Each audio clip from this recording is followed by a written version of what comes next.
Sarah Miller stood before the cracked mirror in her small wooden cabin, adjusting the simple white dress her mother had sewn by hand 3 months earlier. The fabric was rough cotton, nothing fancy, but it was clean and pressed with care. Today was supposed to be the happiest day of her life. At 19, she was finally marrying Thomas Crawford, the blacksmith's son from the neighboring town of Millfield. The morning sun filtered through the thin curtains, casting dancing shadows across the wooden floor. Sarah's hands trembled slightly as she pinned her dark brown hair into a neat bun, leaving a few loose strands to frame her face. She had been preparing for this day for over a year. Ever since Thomas had asked her father for permission to court her, outside she could hear the sounds of preparation. Her younger brother Jake was chopping wood for the celebration fire, while her mother bustled around the kitchen, preparing what little food they could afford for the wedding feast. Times were hard in 1847, and the Miller family had scraped together every penny to make this day special for their eldest daughter. Thomas had promised her a good life. He was steady, hard-working, and came from a respectable family. Guest father's blacksmith shop was thriving, and there was talk of Thomas taking over the business within a few years. For a farm girl like Sarah, whose family barely made ends meet, growing crops on their small plot of land, marrying Thomas represented security, hope for the future. The wedding was set to take place at noon in the small wooden church that served 3 surrounding communities. Reverend Matthews had agreed to perform the ceremony, and nearly 30 people were expected to attend. It would be the social event of the season in their quiet corner of Missouri. Sarah's mother, Mary Miller, entered the room carrying a small bouquet of wildflowers she had picked that morning. Her weathered face showed both pride and sadness as she looked at her daughter. Sarah was her firstborn, and letting her go was difficult. Even though she knew the marriage would provide Sarah with opportunities the Miller family could never offer. "You look beautiful, my dear," Mary said, her voice catching slightly. "Thomas is a lucky man to have you as his wife." Sarah smiled and hugged her mother tightly. "Thank you, Mama, for everything. The dress, for the flowers, for believing in me." The 2 women stood together for a moment, savoring what they both knew would be one of their last quiet moments as mother and unmarried daughter. Soon, Sarah would belong to another family, would take on new responsibilities and face new challenges. At 11:30, Miller family climbed into their old wooden wagon for the short journey to the church. Sarah's father, John, had hitched up their only horse, an aging mare named Belle who had seen better days. Jake sat in the back, looking uncomfortable in his only good shirt, while Sarah and her mother shared the narrow seat behind John. The church came into view after a 20-minute ride along the dusty country road. It was a simple building, painted white but beginning to peel from years of harsh weather. The bell tower rose modestly above the main structure, and a few scattered graves surrounded the building, marking the final resting places of the area's earliest settlers. Several wagons and horses were already gathered outside the church, indicating that guests had begun to arrive. Sarah felt her heart racing with anticipation and nervousness. In just 30 minutes, she would be Mrs. Thomas Crawford, starting a new chapter of her life. The Miller family entered the church and found seats in the front row on the bride's side. Sarah noticed that the groom's side was much more crowded, with Thomas's extended family and friends from the blacksmith trade filling several pews. She felt a moment of embarrassment about her family's modest representation, but pushed the feeling aside. This was her day, and she was determined to enjoy it. Reverend Matthews approached the altar, his black Bible in hand.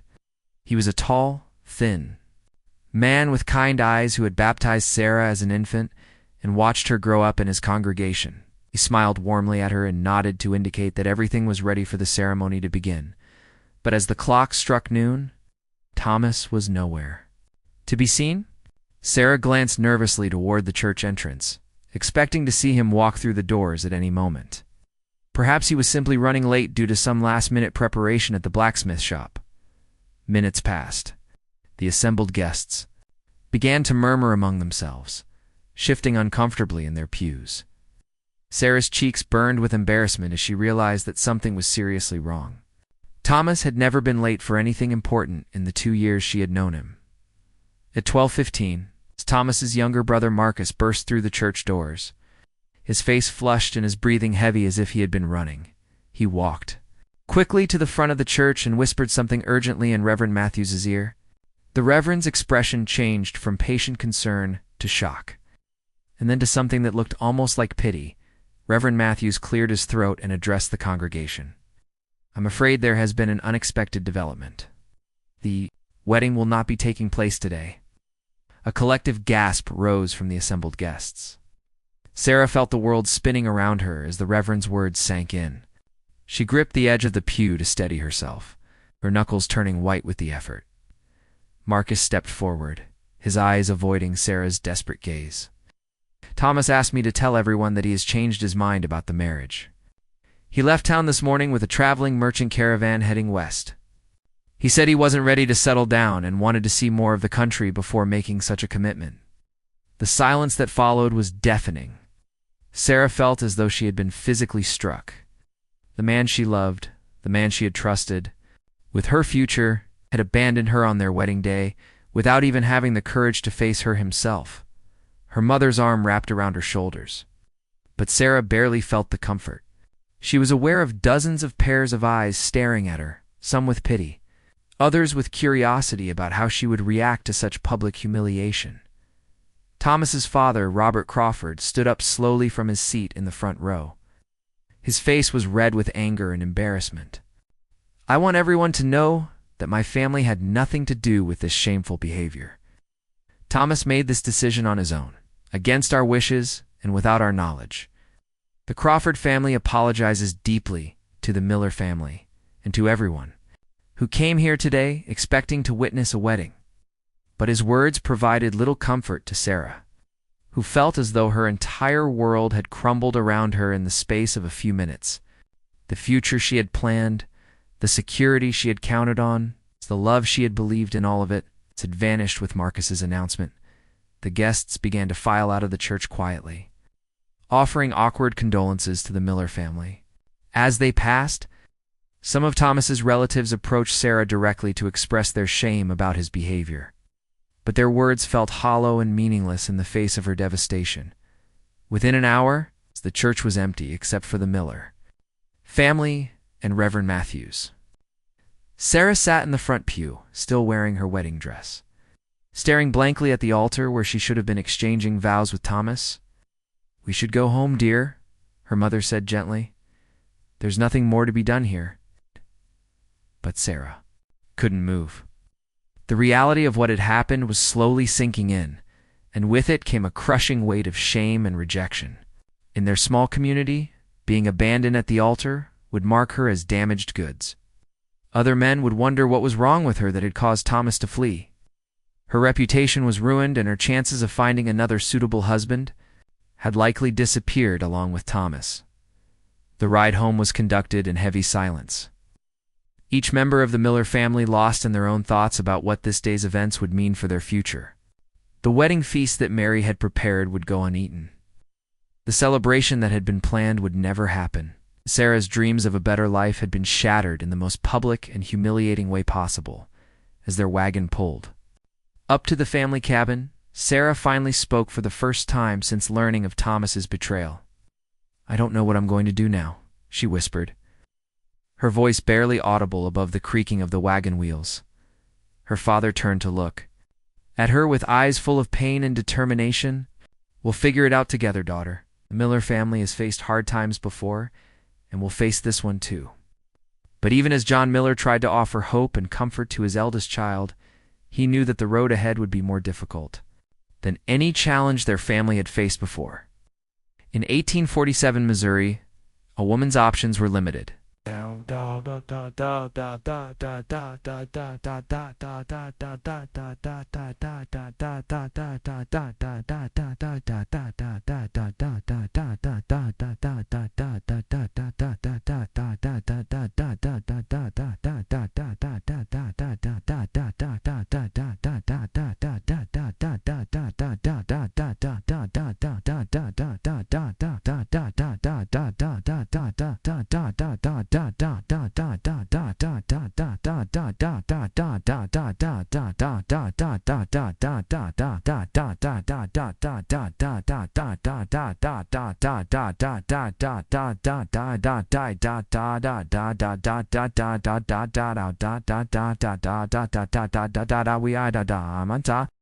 In the days after Sarah Miller's failed wedding, silence settled over the Miller cabin like a heavy fog. News of Thomas Crawford's abandonment spread swiftly through their tight-knit farming community, carried on the lips of neighbors who disguised gossip as sympathy. Sarah retreated to her bedroom, staring blankly out the window toward the fields. She had folded her wedding dress and tucked it into the cedar chest at the foot of her bed. But she hadn't returned to her regular clothes. Wrapped in a nightgown and shawl, she seemed more like someone recovering from an illness than heartbreak. Mary Miller brought meals that went untouched. She watched her daughter with growing concern, recognizing the early signs of despair. "You need to eat, dear," she said softly on the fourth day, setting down soup and bread. "Starving yourself won't change anything." Sarah turned from the window. Her eyes were swollen. "What's the point, Mama? They're all talking." Mrs. Henderson told her daughter, "I must have done something terrible to make Thomas run. They think there's something wrong with me." Mary sat beside her and took her hand. "People talk when they have nothing better to do. You know who you are. So does God." Sarah pulled away. "In a place like this, what people think is all that matters. No man will ever want me now. I'll be a burden for the rest of my life."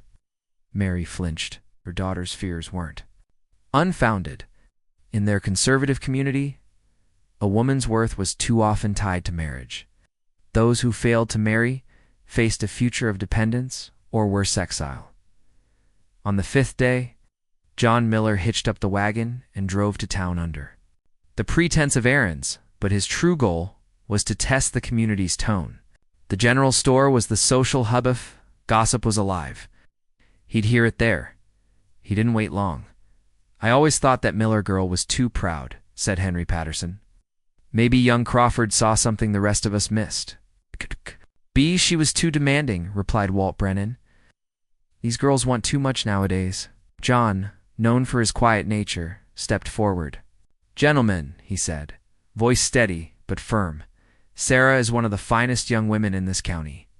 She saved every penny working for neighbors and entered her engagement with dignity. What scared Thomas was his own cowardice, not her character." Patterson looked sheepish. Brennan just shrugged.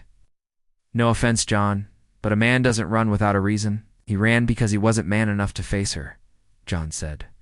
"And I'd thank you to remember that before spreading more harm." News of John's defense spread fast. Some admired his loyalty. Others saw it as proof the Millers were difficult. But the harshest blows came from former friends at church. That Sunday, Mary greeted her longtime friend, Rebecca Thompson, with warmth.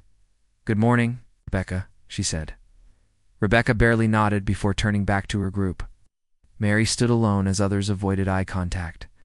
On the walk home, she relayed the incident to Sarah, who dissolved into tears. "I've ruined everything," Sarah sobbed. "Not just my life years and Papa's, too. Maybe I should leave, start over somewhere new." "You're not going anywhere," John said firmly. "This is your home, and we face things together." Complications worsened when word came from Thomas's father. A letter had arrived from Kansas Territory. Thomas had gone west to seek fortune in California. No apology, no regret, no mention of Sarah at all. "Did I mean nothing to him?" she whispered. 2 years and he just disappears like I never existed?" John searched for words. "Some people are selfish. They think only of themselves." He showed who he was the day he ran. In time, the town's initial shock faded, replaced by a subtle but lasting shift. The Millers were no longer seen as stable and respectable. Now, they were the family with the daughter who'd been left. Social invitations dried up. At church, they sat alone. When Sarah entered the general store, conversations paused until she left. Even her younger brother Jake, just 14, found himself in schoolyard fights defending his sister's name from whispered slanders. One evening at supper, Jake broke the silence. How long do we have to live like this? When will people forget and treat us normal again? John and Mary exchanged a heavy glance. I don't know, son, John said. But we can't control what people think, only how we respond. Sarah, barely eating, pushed her food aside. Maybe Jake's right. Maybe we should leave. The idea of leaving their land, their home, was frightening but tempting. Yet with limited money and no certainty of welcome elsewhere, it felt like too big a gamble for a family already carrying so much. The cabin remained silent after dinner. The fire crackled. Outside, the wind stirred the fields, but inside, nothing moved. The world had changed for the Millers not through war or natural disaster, but through shame. It's not deserved but assigned, and they had no choice but to endure it. 3 months after Sarah Miller's failed wedding, just when she believed the worst was over, a more dangerous threat emerged this time. Not from a fleeing groom, but from the whispers of her own community. It began subtly. People in town gave her strange looks. Then came the rumors, and with them, a storm she couldn't outrun. At the center of it was Martha Caldwell, wife of the wealthiest merchant and known for her sharp tongue. Martha had never approved of Sarah's engagement to Thomas Crawford. When he ran off, she saw an opportunity to strike and elevate herself while diminishing the Millers. At a quilting circle in the church, Martha spun a lie. I hate to speak ill, but I saw Sarah meeting with a traveling peddler several times before the wedding. She claimed, her voice solemn with false righteousness. I prayed I was wrong. But now we know why Thomas left. It was a complete fabrication, rooted in jealousy and a craving for status. But in a community always ready to accept the worst about someone who'd fallen from grace, the tale spread like fire on dry wheat. Soon, the story twisted. Some claimed to have seen Sarah and the stranger holding hands behind the church. Insisted they'd embraced in the woods. The peddler's appearance changed with every telling, young, old, blonde, dark-haired, but the facts didn't matter. People believed what they wanted. Sarah first learned of the rumor when Jake came. Home from school, bloodied from a fight. They said horrible things about you, he said, tears in his eyes. They said you were sneaking off with some man. I told them they were liars. Sarah's heart dropped. Being left at the altar was one thing, but being accused of infidelity was ruinous. In their conservative town, such talk could destroy a woman's future. Her father was livid. This ends now, John Miller growled, reaching for his hat. Wait, Mary said, stopping him. Charging into town angry will only make it worse. We need to be careful. Sarah sat at the table, numb. It doesn't matter. Even if we prove it's all lies, people have already made up their minds. The next morning, Sheriff Hutchins arrived. A fair man who'd known the Millers for years. He looked grim. Removing his hat, he stepped inside. I need to speak with you, John, he said. Glancing at Sarah, some prominent townsfolk are demanding an investigation into Sarah's behavior before the wedding. Sarah paled. What law have I broken? The allegations suggest you were unfaithful while engaged. That could be considered breach of promise or worse, depending on how it's interpreted. John's fists clenched. You've known Sarah since she was little. You believe this? I don't, Hutchins said. But the people making the claims are pushing hard, and I have to look into it. His investigation turned up nothing but contradictions. No two witnesses could agree on the peddler's appearance.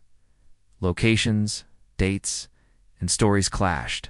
It was clear the accusations were based on hearsay, but damage was done. For 2 weeks, the Millers lived under a cloud of suspicion. Sarah barely left the house, knowing any appearance might be seen as more evidence. Then Martha escalated things. At a town meeting meant to discuss road repairs and harvest needs, she stood and declared, I propose Sarah Miller be removed from our community. Her immoral behavior has no place among decent families. Several townsfolk nodded, but others looked uneasy. Eleanor Davidson, Sarah's former Sunday school teacher, stood up. And where is your proof, Martha? You're asking us to ruin a young woman's life over gossip. Martha lifted her chin. The honorable man doesn't abandon his bride without reason. The truth is clear. The room buzzed with debate. Some still clung to the rumors. Others began to question the story's roots. Then Sheriff Hutchins rose. "I've finished my investigation. None of the accusations against Sarah hold up. The witnesses contradicted each other. There's no credible evidence she acted improperly. As far as the law is concerned, this matter is closed." Martha flushed red with anger. "You can't prove something doesn't mean it didn't happen." "No," the sheriff said, "but accusing someone without evidence says a lot about your character, not theirs." "Right." His words silenced the room. Some still whispered, but others now looked at Sarah with new eyes, not as a sinner, but as a victim of a social attack. Though the sheriff's defense helped, the scars remained. The damage to Sarah's reputation couldn't be fully undone. Even those who now believed her innocence often looked at her with pity or hesitation. She wasn't just the girl who'd been jilted. She was now the girl accused of betrayal, investigated by the law, and nearly driven out by the same neighbors who once brought pies and shared stories over fences. As the town settled back into routine, Sarah realized her position had shifted forever. The storm had passed, but the wreckage remained. She had survived a cruel lie, but at the cost of trust, connection, and peace. "I'm not sure I'll ever belong here again," she whispered one night to her mother. Mary placed a hand on her. "Daughters, you still belong to us. That's what matters." But Sarah wasn't sure it was enough anymore. Despite Sheriff Hutchins's dismissal of the charges against Sarah Miller, a determined group of townspeople remained convinced of her guilt. Led by Martha Caldwell, supported by prominent families like the Brennans, they plotted a punishment. For what they saw as Sarah's betrayal of moral decency, Martha hosted secret meetings in the back room of her general store. Her belief that Sarah represented the decay of modern womanhood fueled her fanaticism. "The sheriff may not see it," she told her followers, "but God knows what she's done. If the law won't act, we must." Her husband, Vernon Caldwell, and the Brennan brothers, Walt and Carl, agreed. They'd never forgiven Sarah's father, John Miller, for publicly confronting them months earlier. They debated punishments: tarring and feathering, exile. But it was Martha who proposed the cruelest idea: public humiliation through a medieval form of punishment. "We'll chain her to the old oak tree by the crossroads. Let everyone see the price of immorality." A gray October morning, Sarah ventured into town to buy medicine for her ailing mother, hoping tensions had cooled. At Caldwell's store, Vernon greeted her with a chilling smile. "Come to the back," he said. "I have some things your family might need." Desperate to finish quickly, Sarah followed. Once inside the storage room, Walt and Carl seized her. Carl pressed a chloroform-soaked cloth to her face. Everything went black. When Sarah awoke, she was bound and gagged in a wagon. Martha sat across from her, her expression grim. "You need to understand, Miss Miller, your actions have consequences." The wagon stopped at the crossroads beneath the massive oak tree. The site was well known, a landmark passed by every traveler. Vernon and the Brennans unloaded chains and shackles. Sarah's eyes widened in terror. She tried to scream, plead, anything, but her captors were unmoved. They chained her to the tree, heavy iron links wrapped around her waist and ankles, secured with padlocks. Crude sign was nailed to the ground: "Adulteress and deceiver, let all who pass take warning." Martha removed Sarah's gag. "Now, people will know what becomes of women who disgrace this town." "This is madness," Sarah rasped, trembling. "You'll kill me." "We're giving you a chance to repent," Vernon replied coldly. "That's more than you deserve." As the wagon drove off, Sarah was left alone in the cold, the chains too tight to sit or lie down. October night brought a biting chill. She stood shivering, muscles aching, fear gnawing at her resolve. The next morning, travelers began passing by. Some averted their eyes, others stared in fascination or disapproval. Farmer ignored her desperate plea. "Please help me." "Done nothing wrong." Word spread. People came to gawk. Children were brought by parents as a warning. Sarah endured the humiliation in silence, her voice hoarse from begging. No one intervened. By the second day, she was dehydrated and weak. Her feet were swollen, her body stiff from the cold and constant standing. Despair took hold. Then, near noon, a lone rider approached from the west. He was lean, weathered, and moved with calm purpose. He stopped his horse, removed his hat, and studied her with concern, not judgment. "Ma'am," said gently, "you look like you could use some help." "What happened here?" Sarah's voice cracked. "They chained me here. People from my town," they said. "I brought shame, but I didn't do anything wrong. Please, what's your name?" "Sarah Miller." He dismounted and examined the chains. "I'm James Hawthorne. And this isn't justice. It's cruelty." James circled the tree, inspecting the locks and chains. He shook his head in disbelief. "No civilized town would allow this. I don't have the tools to break these chains, but I'll get help." As he mounted his horse, Sarah warned, "Be careful. They're powerful people. They'll come after you." James smiled faintly. "Ma'am, I've spent my life standing up to the powerful.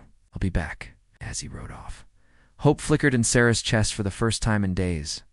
Whether or not he succeeded, someone finally saw her not as a symbol of disgrace, but as a human being. James Hawthorne rode hard toward town, fury churning in his chest. What had been done to the girl chained at the oak Sarah Miller was no justice. It was cruelty, plain and simple. He'd seen terrible things in outlaw country, but this was different. This was done by so-called decent people. Settlement appeared peaceful enough. A modest main street, shops, families. But James knew the ugliest things often hid behind polite faces.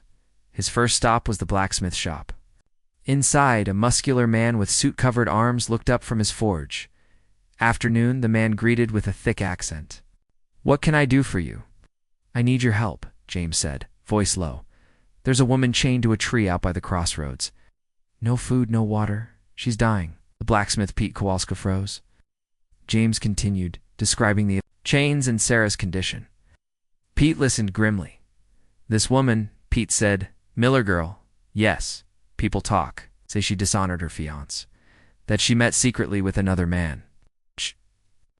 James's jaw clenched. "And for that, she's left." "To die?" Pete looked ashamed. "Her family's good people. Is what you describe it as not justice." James sighed.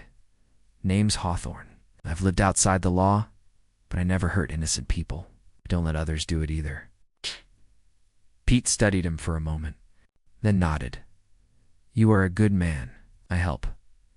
Together they loaded Pete's wagon with tools, sledgehammers, chisels, files. Pete also packed water and food. Sarah would need it. As they hitched the wagon, Vernon Caldwell appeared in the street. Watching suspiciously. "Where do you think you're going with all that?" Vernon demanded. "And who's this stranger?" James stepped down from the wagon, hand resting near his revolver. "I'm the man who found Sarah Miller chained like an animal. I'm guessing you had something to do with it." Vernon's face darkened. That woman disgraced herself and this town. Her punishment was decided by moral citizens. "That wasn't punishment," James snapped. "It was torture, and it ends now." A crowd began to gather. Sheriff David Hutchins approached, frowning. "What's going on?" The sheriff asked. James stepped forward. "She's chained to a tree. No food, no water, no trial. You investigated her months ago and cleared her, didn't you?" Sheriff Hutchins's expression shifted. "Yes, there was no evidence of wrongdoing." "She's nearly dead," James said. "And if you don't act, you're just as guilty." Reluctantly, the sheriff agreed to ride out and see for himself. James, Pete, Vernon, and several onlookers followed. When they reached the oak tree, the scene silenced everyone. Sarah was slumped against the chains, barely conscious, face pale, lips cracked. Her torn dress flapped in the cold breeze. The sign at her feet read, "Adulteress and deceiver, let all who pass take warning." Sheriff Hutchins stepped back, visibly shaken. "Dear God, what have you done?" What?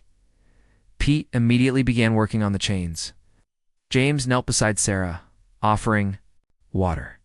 She drank greedily, her hands trembling. "You're safe now," James whispered.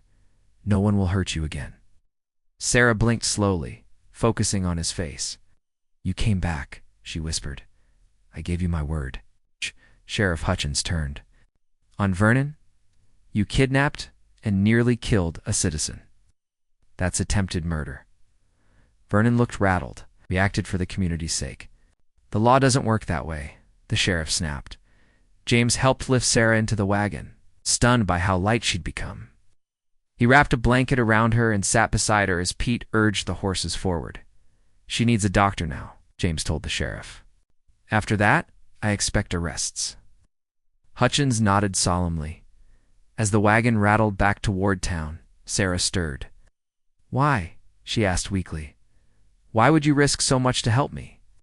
James met her eyes. "Because what they did to you is evil, and because someone has to stand up for what's right." She managed a faint smile, then closed her eyes. Finally at peace, James watched over her, silently vowing not to leave until every last person responsible answered for what they'd done. The weeks following Sarah Miller's rescue brought a wave of transformation, not just to her life, but to the very soul of the town that had once condemned her. What began as whispered remorse soon turned into an overdue reckoning, shaking the foundations of a community that had turned a blind eye to cruelty cloaked in righteousness.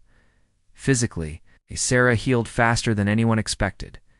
Dr. Harrison, the county's lone physician, called her recovery remarkable, given the dehydration, exposure, and trauma she had endured. But he cautioned that the deeper healing, the emotional and spiritual restoration, would take much longer. Sheriff Hutchins, rattled by what he had witnessed at the oak tree, began his investigation the very next day. He leaned heavily on the accounts provided by James Hawthorne and Pete Kowalski. Their testimonies, combined with evidence gathered from the general store and blacksmith shop, painted a chilling picture of calculated vigilante justice. Martha Caldwell was arrested first. Stripped of her usual pride, she folded quickly. Under questioning, naming co-conspirators in a desperate attempt to reduce her sentence, her husband Vernon, stunned by her betrayal, was arrested hours later. The Brennan brothers, who had chained Sarah to the tree, were taken without resistance. Their bravado gone, the news spread like wildfire. The townspeople, many of whom had once turned their heads or whispered rumors about Sarah, now stood face to face with their complicity. People began asking difficult questions of themselves and one another. What kind of community had they become? How had they allowed cruelty to wear the mask of morality? While the town wrestled with its guilt, James Hawthorne stayed. He took a room in the boarding house, his reputation preceding him. Whispers of outlaws circulated behind curtained windows and over supper tables. Some feared him. Others resented him. But as the days passed, the myth gave way to the man. James paid his rent on time. He didn't drink to excess. He caused no trouble, spoke respectfully, and kept to himself unless spoken to. More than that, he spent time every day visiting Sarah. At her family's cabin, bringing her books, sharing stories, and reading aloud during the long afternoons. Her laughter began to return, quiet at first, like a stream thawing after a long winter.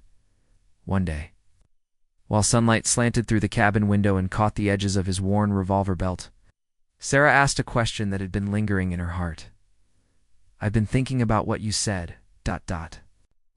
Back at the tree, she began, about living outside the law, but not hurting innocent people. How did you end up making that choice?" James looked out the window for a long moment before answering. "I was a schoolteacher once," he said, softly, in Kansas territory. Before the war, Sarah blinked. Of all the paths she imagined for him, this wasn't one. "There was a family of escaped slaves hiding near my town," James continued. "Federal marshals came, flashing papers, and quoting the Fugitive Slave Act. The sheriff was going to hand them over. Everyone knew what would happen. They'd be tortured, maybe killed. I couldn't stand by." He paused, his voice low and steady. "I helped them escape, gave them food, directions, a map. It didn't take long before someone turned me in. I was facing prison time, so I ran." Sarah didn't speak right away. She reached across the quilt and touched his hand. "You became an outlaw for doing the right thing," she whispered. "That's not a crime." That's honor. James smiled, but it was tinged with sadness. The law doesn't always make room for conscience. Sarah's strength returned. Their conversations shifted from the past to the future. Her reputation had begun to recover. A few townsfolk even stopped by with apologies. But Sarah knew the whispers would never fully die. "I've been thinking about leaving," she confessed one evening. The two of them sitting on the porch with the first stars rising above the wheat fields. "Starting somewhere new? A place where people don't know my name?" James didn't argue. Sometimes, he said, the best way to heal is to begin again. A clean slate. Not just for you, but for what comes next. Sarah looked down at her hands. "But I have no money, no real skills. What kind of future could I build alone?" James turned toward her. "You're stronger than you think. You've survived the worst. And in cities St. Louis, San Francisco, Sacramento, there are women running shops, teaching school, working in offices. You're bright, capable. You could do anything." Their conversations grew more personal, slowly evolving into shared dreams. James had spent years running, drifting from place to place. But now, with Sarah, he envisioned stability, perhaps even a home. The turning point came at the trial. Sarah was the star witness, forced to relive her captivity before a courtroom packed with curious spectators. Presence grounding her, a silent promise that she was not alone. She spoke with clarity and courage, detailing the night she was abducted, the days without food or water, and the sign branding her an adulteress. There was no embellishment, just the truth, spoken plainly. The jury delivered swift justice. Martha Caldwell was sentenced to 2 years in state prison. Vernon got 18 months. The Brennan brothers received a year each. Harsh penalties, but fitting ones. The message was clear. Vigilante justice would no longer be tolerated. A week later, James approached Sarah's father. "Mr. Miller," he said, standing respectfully by the man's fence. "I'd like permission to court your daughter. I know. I'm not the kind of man most would choose for her, but I love her, and I'd give her a better life." John Miller studied the former outlaw. "You're honest," he said, "and brave. But marriage takes more than courage. What kind of life can you offer?" "I've saved enough to buy land in California, near Sacramento. Good soil, clean air. I can build a home, earn a living."